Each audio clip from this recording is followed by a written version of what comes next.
J-44 avant le premier tour de l'élection présidentielle.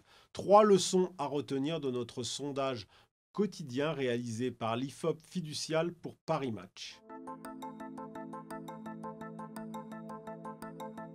Première leçon, Emmanuel Macron, insubmersible grâce à la crise ukrainienne. Le président sortant demeure imperturbablement en tête des intentions de vote des Français dans cette enquête quotidienne avec environ un quart des suffrages exprimés, c'est-à-dire 25%. Et cette semaine, il termine avec 26%, c'est-à-dire 1,5 point de plus que la semaine dernière. Le président semble donc plus que jamais favori grâce à la crise ukrainienne notamment, qui lui permet d'être en surplomb de cette campagne, qui lui permet de rester le plus longtemps possible président et pas encore candidat, même si dans les jours qui viennent, il devrait s'annoncer. En tous les cas, le décalage qu'il y a entre le volontarisme affiché du président et les résultats plutôt faibles de ses efforts diplomatiques ne semble pas du tout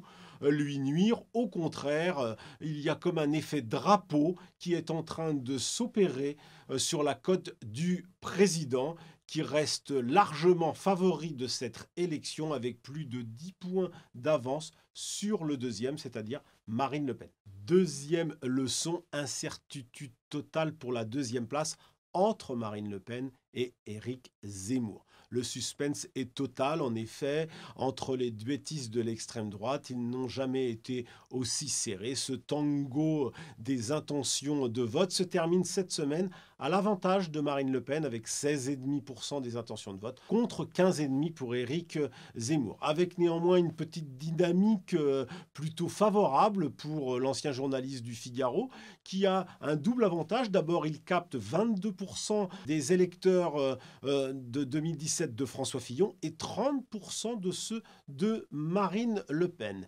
Reste toutefois que l'incertitude est renforcée par l'impact que pourrait avoir la crise russo-ukrainienne sur leurs intentions de vote respectives. On voit bien que ces deux candidats pro-russes pourraient être pénalisés par leur position antérieure, notamment Éric Zemmour, qui a été un candidat particulièrement pro-Poutine, affichant même l'idée qu'il faudrait à la France un Poutine français. Troisième leçon, le calvaire de Valérie Pécresse et de la gauche. La candidate des Républicains n'a jamais enregistré des scores aussi bas que cette semaine dans notre rolling IFOP.